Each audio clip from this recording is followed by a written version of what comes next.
ఆధునిక యుగంలో ప్రతి మనిషి మైండ్ కూడా కమర్షియల్ అయిపోయేది. అందులో ఏమాత్రం సందేహం లేదు. ఎందుకంటే ఫ్యామిలీ మెంబర్స్లో కూడా కమర్షియల్ పాయింట్ ఆఫ్ వ్యూలో రిలేషన్స్ను కూడా చూసే సందర్భం మనం చూస్తుంటాం.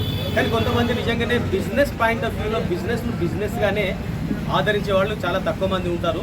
అందులోకి మేము ఉన్న ప్లేస్ కరీంనగర్ అయినా కూడా మా మంత్రిని పెద్ద సేటు సీతారాం ఉన్నాడు, మా క్లాస్మేట్. తర్వాత ఇక్కడ స్టేషనరీ షాప్ పెట్టుకున్న శ్రీనివాస్ కూడా ఇక్కడ తన షాప్లో ఇవాళ మమ్మల్ని ఇన్వైట్ చేశాడు. ఈ ఇద్దరిని మరి చూసి చాలా హ్యాపీ అనిపిస్తుంది. ఎందుకంటే సీతారామేమో కేవలం బిజినెస్ అంటే బిజినెస్సే చేస్తున్నాడు. బట్ శ్రీనివాస్ జస్ట్ అలా సైడ్కు ఒక బిజినెస్ లాగా చిన్నగా టైంపాస్ కాకుండా వాళ్ళ ఆవిడని ఇక్కడ కూర్చోబెట్టి పిల్లలు ఎడ్యుకేషన్గా ఎదిగినా కూడా ఆయన ఒక కాలేజీలో వైస్ ప్రిన్సిపల్గా పనిచేస్తున్నా కూడా కాలక్షేపం కోసం నేను చెప్పే కదా అలా చేస్తూ ఉంటారు.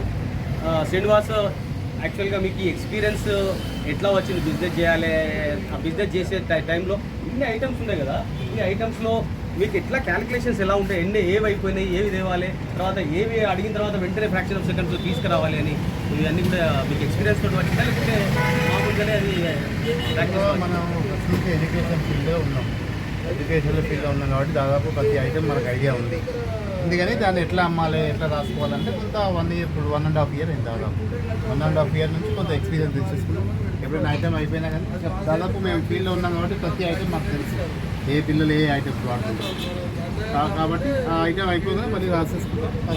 ఎప్పటికప్పుడు ఎవ్రీడే రాసేసుకుంటాం. ఐటమ్ చాలా ఐటమ్స్ ఉంటాయి. ఇది బుక్ స్టాల్ అంటే దాదాపు ఒక 700-800 ఐటమ్స్ ఉంటాయి మినిమంగా. కాబట్టి ఆ డిఫరెంట్ ఐటమ్స్ అబ్జర్వ్ చేసి ఎప్పటికప్పుడు అంటే రోజు రాసిన ఒక 3-4 ఐటమ్స్ కంపల్సరీ మళ్ళీ కొత్తగా రాయవలసింది. వెరీ ఇంట్రెస్టింగ్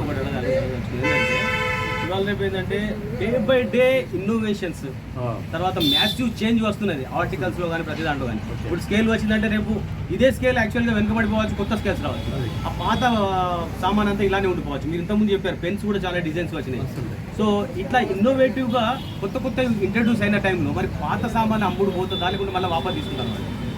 అంత సడన్గా చేంజ్ ఏం రాదు, మనకు అబ్జర్వేషన్లో చేంజ్ అవుతున్నాం.